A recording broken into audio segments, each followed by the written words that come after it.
Now, Niko did not start from nowhere. He didn't wake up one day as a disciplined sacco.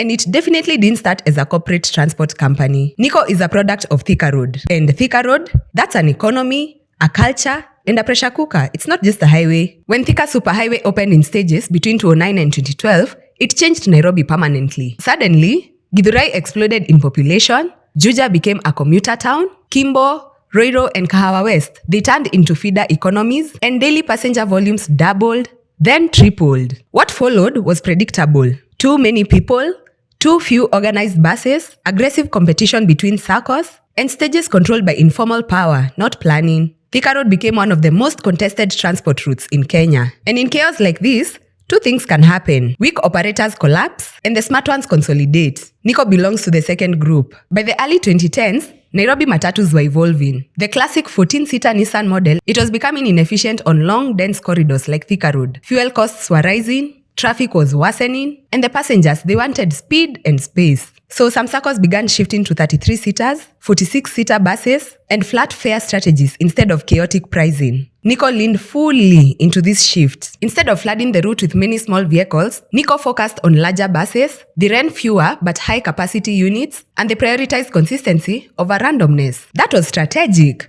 Now, you can't understand Niko without first understanding Githurai. Githurai is one of the busiest residential zones in Nairobi. It's a mix of students, workers, hustlers, and civil servants. It's extremely price sensitive, and it's also extremely time sensitive. You miss one rush hour and you lose the day. Niko positioned itself as the bus you can rely on when everything else is chaos. Now, there's a widely cited profile of a Niko driver who is called Steve-O, and he gives one of the clearest operational windows that we have. A 46-seater bus, up to 11 trips a day, flat fare of 70 shillings even at peak, and no aggressive price hiking. That one detail, that flat fare, is very important. On Thika Road, fare unpredictability is stress. Niko reduced that stress. For commuters, this built trust. For drivers, it built predictability. And for the sacco, it built volume. By 2017, Niko was already being described publicly as one of the most revered Matatu saccos in Nairobi. That reputation didn't come from press releases. It came from showing up consistently, running recognizable buses, and maintaining a visible identity on the corridor. People knew a Niko bus when they saw one. In Matatu economics, recognition equals to survival. Now, Niko built identity first before big money, before bank financing, before asset finance deals, and before the digital dashboards. There was route discipline, brand cohesion, and a labor structure that wasn't completely chaotic. You see, this is very important because when money finally came later, it didn't land on disorder. It landed on a system that already existed. So in this part 1, you can see that Niko understood 3 things. Thika Road punishes inconsistency, volume beats volatility, and trust is an asset.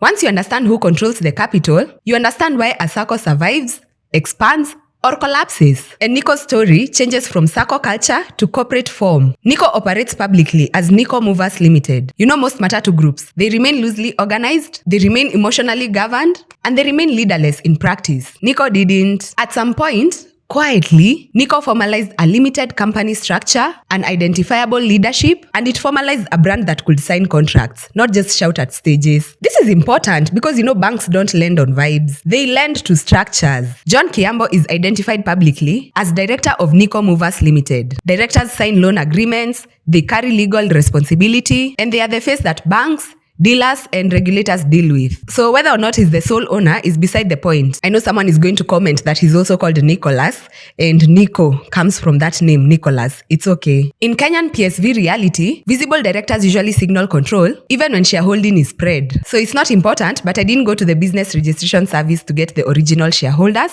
or the historical director changes. Let's come back to Niko. Structurally, Nicco already behaves like a company, not a shouting committee. Everything changes in 2024. Nicco receives asset-financed buses through Cooperative Bank of Kenya. Hey, and I'm telling you guys, this is not a small thing. We are talking about 30 new buses delivered in batches, and they are financed, not self-funded. The handover was done publicly with bank officials, the dealers, and the company leadership present. This was the moment Nicco crossed a line that most saccos never cross. They went from we buy buses when we can to we borrow at scale, repay monthly, and plan growth. Now I'll tell you guys why asset finance changes everything. Asset finance does 3 things to a sacco. 1, it forces discipline. You miss repayments, there is repossession. No excuses and no shouting. Asset finance also forces transparency. Banks ask for data. The revenue must be traceable, and cash chaos, it becomes very expensive. And asset finance, it forces long-term thinking. The routes must be stable, drivers must be controlled, and breakdowns, they are no longer just normal. And this is where many saccos fail. And Nicco didn't stop here. It leaned in. Let's talk about the dealer triangle. The buses, they're supplied by Thika Motor dealers. This completes the classic PSV power triangle. Bank gives you money.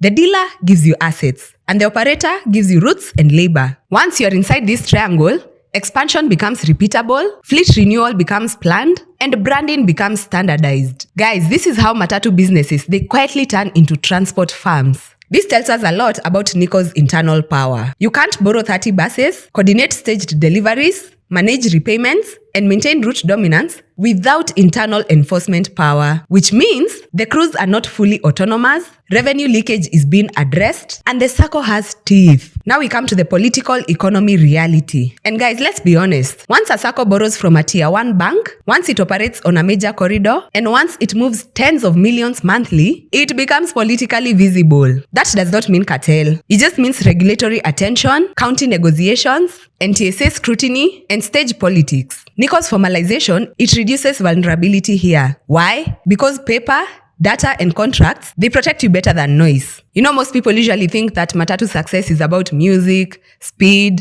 and hype. It's not. It's about who controls capital, who signs debt, who survives audits, and who can still operate when rules tighten. You see Nicco's shift into bank-financed growth. That's the quietest but the most important part of this story. Nicco became powerful by becoming legible to banks, to regulators, and to investors. Once you become legible, you stop being fragile. So I've lost part 3 where I was talking about the operations and the economics of Nicco Movers Ltd, which is so sad. But I'm going to upload it in the full video on YouTube. So in this particular episode, I was talking about why Nicco survived. And it survived because of so many reasons. First of all, that route, you know, the geography. Githurai and Thika Road, it matters a lot. You know, Githurai is one of the highest volume commuter corridors in the country. So when the superhighway opened in phases between 2009 and 2012, everything changed. We talked about this in part 1. The population density exploding, then the daily commuter numbers were surging, speed became monetized, and reliability became power. So you see that route is producing tens of thousands of passengers every other day. And these passengers, they're moving between Githurai, Kimbo, Juja, Ruiru, Thika, and CBD. That means high route frequency, predictable peak hours, and also ruthless competition. So Nicco, I'm telling you, it locked this corridor down, and that's why it survived. The second reason it survived was the fleet choice. That one was not guesswork, eh? You see the way most Matatu's operators, they start with 14-seaters, and then they go to 18-seaters. They're usually just looking at the high turnover, then there is high chaos, but very low margins. For Nicco, it was quite different because very early, they leaned into the 46-seater buses. So now these ones, they are safer, they are stable, and we can say they are more serious. In the previous part, we talked about Steve-O, and this story I got from Bizna Kenya. And Steve-O gives us a very closer insight about what happens inside. So you can see 11 trips per day, but I was talking to another conductor and he was talking about 5 trips. So I'll confirm this. Then there's flat fare, 70 shillings. Also, there's no peak hour exploitation and there's predictable pricing. So you can see Nicco is prioritizing volume over volatility. And that flat fare policy, that's not kindness. It's usually called risk management. Then the fourth reason is the driver labor economics. You can see drivers earn between 1,000 shillings to 1,500 per day. And even on bad days, it's not below 1,000. So that translates to about 25,000 shillings per month. And in Matatu terms, that's above average. Nicco is also doing well because of targets. You know the classic Matatu model? The crew sets the targets, then the owner guesses revenue. Everyone gets a little. And you know, even the police, they extract rent from here. Then passengers, they absorb all the chaos. For Nicco, it was different. There were structured daily expectations, there were route-based revenue logic, and there was reduced improvisation. Another reason why Nicco is doing well. Cash is the enemy. Cash creates leakage, it creates fights, it creates underreporting, and it creates these crews versus owner wars. Now don't get me wrong, Niko has not eliminated cash completely. From my research, every bus has a unique M-Pesa till. The passengers, they're usually encouraged to pay digitally. Once money is visible, accountability follows, and comparisons become possible. Discipline becomes enforceable. Now there's a point where a transport company stops being measured by balance sheets and they start being judged by stories. What people say in queues, what drivers whisper at stages, and what commuters argue about online. Niko grew the old Nairobi way, through daily experience, through routine, and through repetition, not billboards and TV campaigns. The people who live around Githurai 45, Kimbo, Juja, or Thika Road, you people know that you don't discover Niko. This is something that you inherit. Someone will just tell you, chukua Niko, wako sawa. That sentence, it matters more than any marketing budget. By the mid to late 2010s, Niko had crossed a psychological line. In online Matatu forums and Facebook groups, people are not asking, is Niko good? They were asking, who owns Niko? How did Niko manage discipline? And these are power questions where they're not beginner questions. Calling a sacco revered in Nairobi doesn't mean perfect. Note that. It means respected, even by competitors. And that respect came from three things commuters felt. Predictable fares, especially off-peak, consistent fleet look, the 46-seaters, and the relative crew restraint in every aggressive corridor. It was less chaotic than average.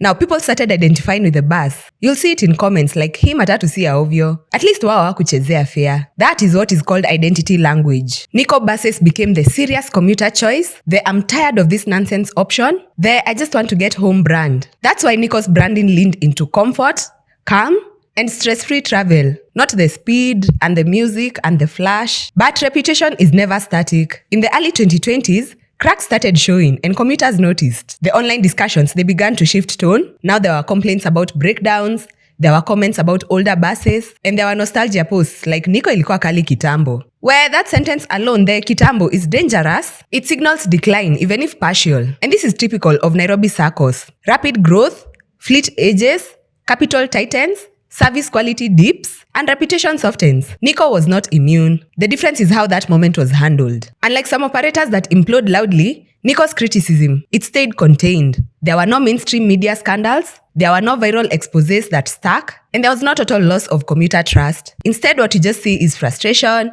disappointment, and expectation. There's a difference between avoid Niko and Niko needs to fix things. It means the brand still had credit. Let's talk about the quiet reset. This is where the 2023-2024 period, it matters culturally. There was the arrival of new buses, there was the visible involvement of banks, and there was the digital messaging. Commuters don't read balance sheets, but they just notice signals. New buses say, we're investing again. Cashless messaging says, we are trying to reduce chaos. And the awards and nominations, they say, others are watching us. Reputation rebounds through visible effort. And Niko made those efforts visible. Now, one more cultural thing matters here. In Nairobi, transport companies are often lazily labeled as cartels. But Niko's public perception sits awkwardly with that word. Why? Because commuters experience organization, predictability, and internal rules. But that does not mean Niko is angelic. It just means that it doesn't feel like pure extraction. And that's why some commuters defend it when criticism arises. Because Niko represents an alternative version of Matatu culture. Up to this point, Niko's story looks like progress. Growth, discipline, digital systems, bank financing, and reputation. But in transport, especially Nairobi transport, scale always has a price. And that price usually shows up on the road. Now, accidents will matter in this story because Niko is big, and on Thika Road, visibility is punishment. The more buses you run, the more hours you are exposed to fatigue, speed pressure, traffic conflict, and human error. Accidents are not anomalies in this industry. You can say they're just stress tests. There was the Safari Park overturning on August 2025, and when doing my research, this was the clearest verifiable incident tied to Nicco Movers. It was headed to Nairobi, and it was in the morning, peak hours. It had approximately 40 passengers on board. The Nicco bus overturned, and it landed on its side, partially blocking the highway. The traffic stalled, and as usual, video circulated immediately. We need to observe the pattern recognition. The public reaction followed a similar script. Accusations of speeding, claims of Matatu recklessness on Thika Road, calls for NTSA crackdowns, and zero patience for nuance. No mass fatalities were reported, but injuries were confirmed.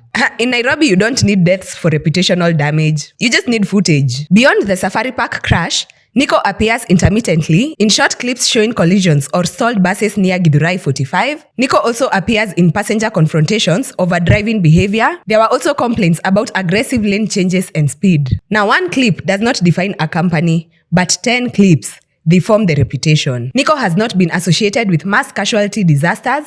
It has not been associated with repeated NTSA suspensions or the high-profile license withdrawals. And it has also not been associated with public leadership scandals linked directly to crashes. That already places it differently from several collapsed or sanctioned saccos. Now let's take a minute and be honest about the pressures. The high-frequency corridor. Thika Road is unforgiving. There's congestion and expressway dynamics. Drivers are racing the clock, not just competitors. There's target pressure. You know, the asset-financed buses, they must perform. The loan repayments don't care about weather or fatigue. And then, missed trips, they mean missed money. And then there's also crew fatigue. And fatigue does not announce itself, it appears as one mistake. Let's look at the public expectation. Once you brand yourself as disciplined and modern, every failure is magnified. This is the paradox Niko enters. The better you are, the less you're forgiven. Niko uses a system called Commute for better management and accountability. Commute prevents accidents by changing accountability. You know, on the app or on the site, you're able to see how many trips you have made and how much you have collected. Trip timing data exposes abnormal speeding. Revenue consistency, it flags unsafe overdriving. Digital logs, they make it harder to lie after incidents. And patterns can be analyzed before tragedy escalates. Safety in modern PSV systems is about early detection of risky behavior, not even perfect driving. Niko's adoption of digital systems means 1. Accidents are harder to bury. 2. Internal discipline becomes data-based, not emotional. And 3. Regulators have fewer excuses for blanket punishment. After major PSV accidents, regulators often act theatrically. Suspensions, raids, and public crackdowns. Niko didn't face existential shutdown after these incidents. That only means compliance buffers existed, documentation existed, and the company could demonstrate internal control mechanisms. After incidents like these, Niko entered a different phase. Passengers became more watchful, social media became less forgiving, drivers felt pressure from both management and the public, and discipline had to be rebuilt daily, not assumed. For decades, the Matatu industry has survived on one thing: who controls the cash, the conductor, not who owns the bus, not even who drives it. Cash has always been power. That's why most Matatu systems collapse the moment they scale. Because you can't manage 200 buses using trust, shouting, and handwritten notebooks. This is where Commute enters the story. Commute is not just pay with M-Pesa. If that's all it was, Niko would still be leaking money. Commute is a governance system disguised as a payment app. It does 5 things at once. It records money, it reassigns power, it standardizes behavior, it creates memory, and it makes operators visible to banks and regulators. Commute reprograms 4 people. 1, let's start with the passenger. Before, there were cash arguments, hakuna change, there were fake M-Pesa messages, and there were fares changing mid-journey. With Commute, you pay and it reflects immediately. I'm telling you, there's no debate, there's no performance. Commute also rearranges the conductor, and this one is the biggest shift. Before Commute, the conductor controlled cash, the conductor reported numbers at the end of the day, and under-declaring was normal. Everyone pretended not to know. But with Commute, every payment is time-stamped, the account is linked to a specific bus, the cash is visible to the sacco and investor in real time, and the conductor stops being the gatekeeper of truth. That is what is called the loss of informal power. Ukiweka number plate ya gari at outlook.com, for example, KDU, inakuletea pesa yenye iko M-Pesa yenye tumefanya kazi the whole day. Yes. Sasa tuko skudi ya 4, tumefunga skudi ya 4. So, pesa yenye iko M-Pesa ni 13,340. Yes. Na for example, kama simu yangu imezima ama ya customer amelipa na imezima ama message yake haijarudisha, namuulizanga jina. For example, tuseme kuna mtu anaitwa James. Nikitaka kujua James amenilipa do ngapi, kuna James amenilipa 80 bob, kuna James amenilipa 70, kuna James wa 100. Yes. Unaona? Iko hivyo. Haya. Ukitaka kujua something else, ukitaka pia hii Commute app inatusaidianga, kuna kitu tunataka kuintroduce. Tuseme maybe nataka kuchukua mtu bypass, kuna kitu tunataka kuintroduce kama kubuka ride. Unakuja hapa, unafinya book a ride, unaandika where from, tuseme tuko Juja. Unaona? Nasema uko Juja, unaenda wapi? Useme Osops. Naona ukibook itaweza kukuletea mimi conductor na driver kutuonyesha kuna customer umebook na tunamchukua Juja na anashukia Osops. So hii Commute app pia inatusaidia kumake our work easy. Haya, kitu ingine kwa Nicco kuna Commute app. Hii Commute app kuna ile kitu ya kuscan. Unaona kuscan customer venye ameendelea kulipa na app, kuna venye ana earn points. So hii kuscan, unaweza scan ulipe venye unaendelea. Ile siku pengine utakwama umekosa do, zile points ume-earn through your scanning, unaweza lipa fare yako. Unaona? So hiyo inatuwezesha sisi kama Nicco kuwa na customer mob, unaona, kuliko other matatus.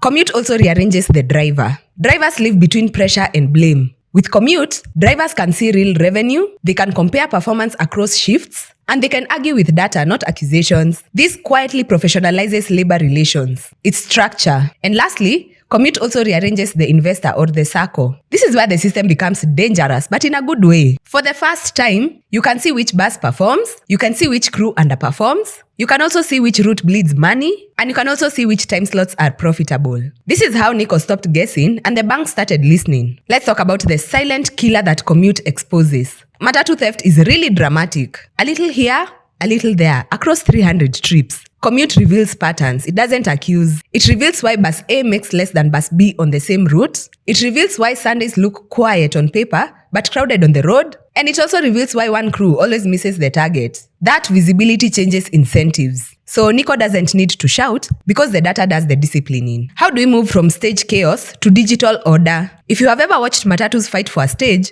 you understand why most discipline fails. Commute introduces digital queuing. Who arrived first, who loads next, and who violated the order. This is so good because it reduces the fights, it reduces bribery, and it gives counties something they understand. Logs. And this is why saccos like Nicco can negotiate with authorities without begging. They show systems. Now, why do banks care? You know, banks don't trust matatus, but they trust records. Commute turns daily fare data into financial history. That's how 1. Cooperative Bank finances 30 buses. 2. NCBA supports Commute's ecosystem. 3. Dealers like Thika Motor dealers can structure bulk delivery. The buses becomes collateral, and the data becomes credibility. With Commute, Nicco becomes bankable. This is why Commute changes everything. It makes matatus legible to banks, to regulators, to investors, and eventually to policymakers. So you can see Nicco is no longer scaling blindly. Every new bus does 3 things. 1, it enters a monitored system.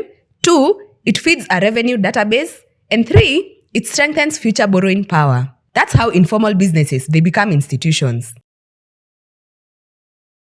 By the time people start calling you big, they forget something important. Big in Nairobi transport doesn't happen by accident. It happens because, at some point, you did something right, consistently, in a system that was designed for disorder. So how did Nicco succeed? Number 1, corridor capture. They owned Thika Road without saying it out loud. Nicco's biggest success is territory. By the mid-2010s, Nicco had effectively embedded itself into the Githurai, CBD, Thika Road commuter psyche. And it did this through predictability. Same bus size, same routes, same fare logic, and same expectation. While other saccos fought fare was at 6 a.m. and apologized by 9 a.m., Nicco stayed boring. And boring wins commuters. The flat fare discipline, 70 shillings even when demand spiked, that was strategy. It trained passengers to trust the brand, not negotiate with the conductor. And that's how you become default. 2, fleet standardization. I'm telling you, the 46-seaters changed everything. Nicco made a subtle but powerful choice early on. Move away from the 14-seater chaos culture. The uniform 46-seater buses did 3 things at once. 1, they reduced fare volatility. 2, they made driver behavior more visible.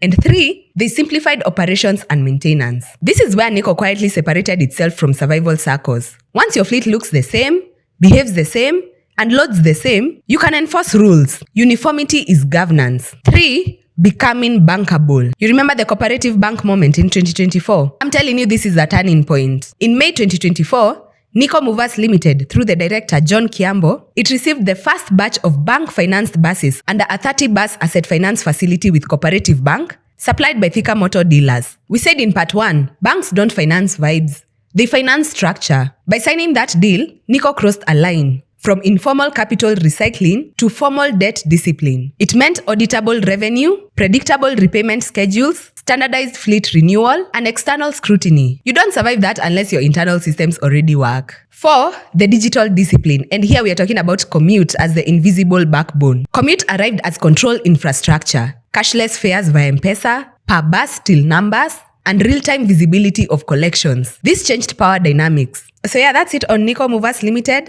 And as we conclude, what are the lessons that other saccos can learn from Nicco? I'll just list them. 1.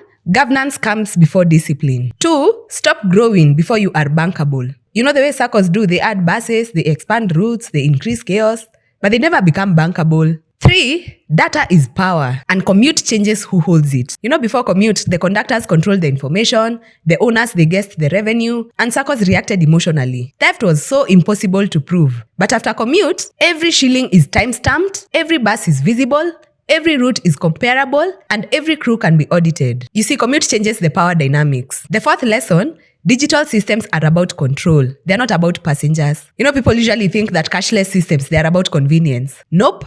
They're about revenue leakage control, performance tracking, fleet optimization, and creditworthiness. Nicco uses digital systems to compare buses, to rotate crews, to detect anomalies, and to enforce fair discipline. The 5th lesson, corridor dominance, it beats random expansion. You see, Nicco didn't scatter itself across Nairobi. It just owned a corridor. Githurai, Thika Road, Juja, Kimbo. And that allowed predictable demand, reliable frequencies, commuter loyalty, and operational learning. Most saccos are usually expanding emotionally. Let's try Rongai. Let's add Ngong. Let's enter CBD wars. Lesson 6 is branding is risk management. You know, it's passenger trust, it's forgiveness after mistakes, and it's differentiation in chaos. 7. Accidents are inevitable, but systems decide survival. Nicco survived incidents because it had systems, it had visibility, it had data, and it had institutional memory. Small saccos, they usually collapse because one accident is equals to total loss of trust. There is no internal investigation capacity, and there is no formal response mechanism. 8. Regulators respond to structure and not promises. You see, NTSA does not trust speeches, and these counties, they don't trust vibes. They just trust data, compliance trails, named leadership, and predictable behavior. That's it on Nicco, and I hope you have learned about their system and how they are doing it right and what they did wrong and how they corrected their mistakes and why they are shining so bright, so bright like a diamond. I'll see you guys in the next episode as we tackle another system. This is just Catalina.